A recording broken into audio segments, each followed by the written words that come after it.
Welcome to another thrilling episode from Marvelous Videos. I'm your host Gemma, and today I'll be taking you through Dr. Death, Batman's first major supervillain encounter. If Batman is regarded as one of DC's epitomes of popular creations, the credit for Batman being so popular for this long a time has to be given to his adventures. And if villains did not play their part, where would our superhero and readers get all the adrenaline rush from? With that in mind, we go as far back as 1939 to the golden age of comic books, when the devious Carl Helfern made his first appearance. Helfern was a scientist whose insanity was let loose, and he came to be known as Dr. Death. Gotham City and Batman constantly battled against the villain's knack for chemicals and his obsession with manufacturing biological weapons out of them. This member of the science squad in Oolong Island is brilliant and a genius, but his immorality has turned him into a monster. The character met a major reboot in the New 52, but not too far from science, as we shall soon discover. Let's start at the start of it all, eh? One of Batman's first ever supervillain opponents. Before we go into our explanation, we have a very small request. If you like our content, please support us by subscribing to our channel. This is a small click for you, but for us, it means a lot. Thank you. Let's begin.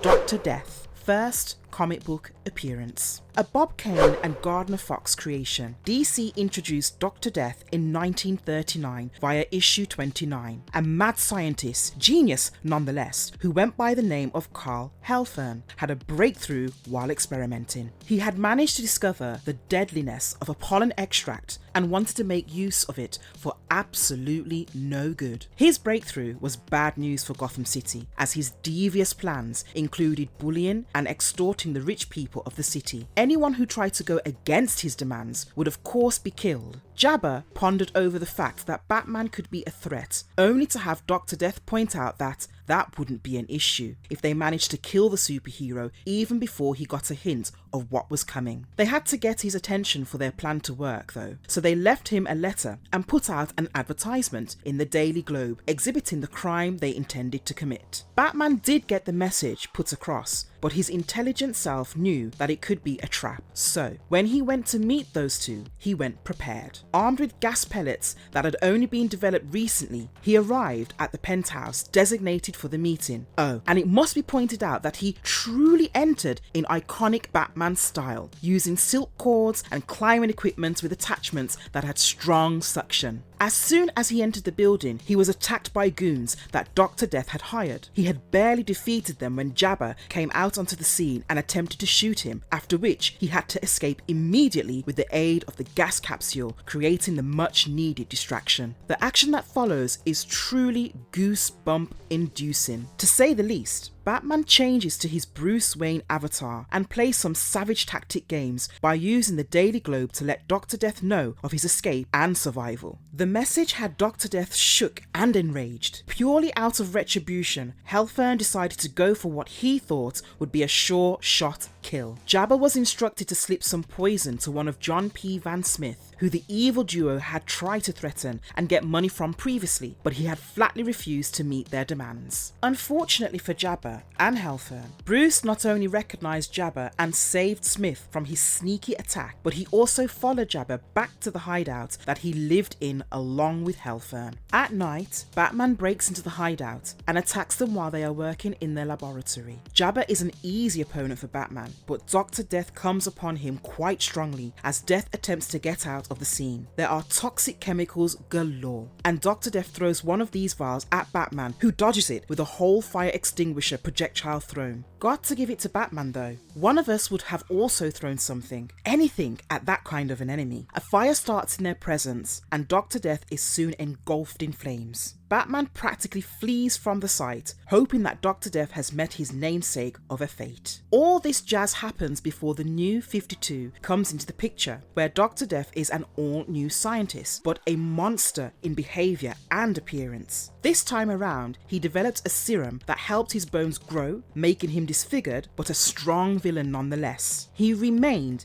in both versions, one of the first foes of Batman by and large. Dr. Death, the most exciting story arc. Greg Capullo and Scott Snyder, well within issues 21 to 24 of the Batman Zero Year arc, gave the readers a fantastic overview of how Gotham came to be as it was in the hands of Batman. It was quite anticipated that an antagonistic presence would cause chaos soon, and once again, Dr. Death delivered. The scene of the crime is where the plot unravels in the beginning, continuing where the previous issue left off. Even though the first panel is not a graphic representation, it does surely come a tad bit later. At that point, the police department at Gotham City wanted one thing: Batman in their captivity. When he entered the 5th Avenue roadway, they assumed they finally had him cornered, only to discover that he was coming straight at them on his new Batmobile. The vehicle quite literally projected itself up in the air and latched onto the tunnel's roof as it drove past the officers' heads. For the entire group of officers out there, the only thing that could be as frustratingly annoying as Batman getting away from under the department's noses was when Batman got away over them all just then. The police commissioner was left exasperated, hoping that the crime scene Batman just left wasn't all too ruined for them to extract evidence from. The crime scene was marked by a disfigured body with the victim's bones twisted and even broken to an extent. It so seemed that an external force was at play there. A poison theory was raised because this body was the second victim to have been found in conditions like these. Batman, being who he was reported to be seen at both of these places, but only to look. These claims of faith came from several people, including Lieutenant Jim Gordon, who maintained this stance throughout despite strong opposition. Terrorist actions and the news of an approaching superstorm had already affected Gotham a great deal, and Batman was their silver lining of the overhanging cloud of issues that they faced, simply because he was noble and he had helped. As little as he may have been able to do, the citizens were grateful. Back at the crime scene, Jim re-emphasised that the sole witness, Pamela Isley, a research assistant and co-worker of the victim, had already clarified what she had seen right before the body was discovered. A skeletal-looking individual, not known to her, had entered the building with a valid pass. Jim also pointed out that the victim was Dr. Paggi, a botanist who had been under the service of Wayne Enterprises. It was a safe bet to make that Paggi was the unfortunately successful target of some sort of injection, with its contents causing bones to grow wildly and out of the body, splitting it apart from the inside. Bruce, after quite a bit of hard work on biochemistry that he did not understand fully, was able to at least decipher that the formula that had killed the two victims was indeed an extraordinary and dangerous bone-growing mix. He also learned that the measures to develop it were first taken by one Dr. Carl Helfern, another former employee of Wayne Enterprises. This theory was, in Bruce's opinion, well backed by evidence of experiments on animals that had gone wrong, leaving them torn apart by their skeletons growing. They had never gotten hold of the accused, but he had been appropriately renamed Dr. Death. Instead of informing the police because he simply didn't trust them and thought that they were awfully corrupt, Bruce made his way to an acquaintance at Gotham University School of Engineering. He met Lucius Fox, as he intended to, found him pulling some late hours at work. After a polite chat, Bruce slowly turned the topic to Dr. Helfern. Fox revealed that he himself had hired 3 individuals, Kelver, Paggi and Helfern, when Bruce's Uncle Philip had taken over Wayne Enterprises business. While Kelver and Paggi were the 2 victims whose names were on every tongue at Gotham,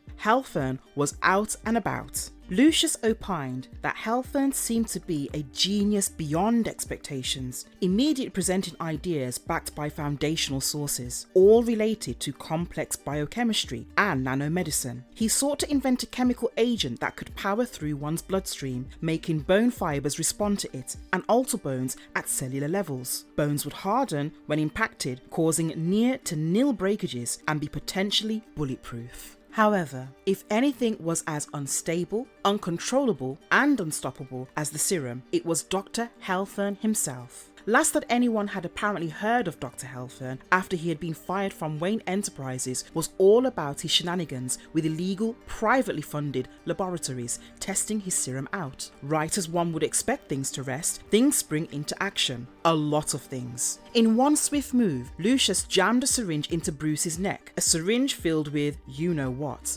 Actually, no one knows what. Except that we do, because Lucius says that the serum was his dream project as well. In that evil, calm aura of his, Fox tells Bruce that he should start counting his moments as he would meet Dr. Death soon enough. Dr. Death is unstoppable as ever.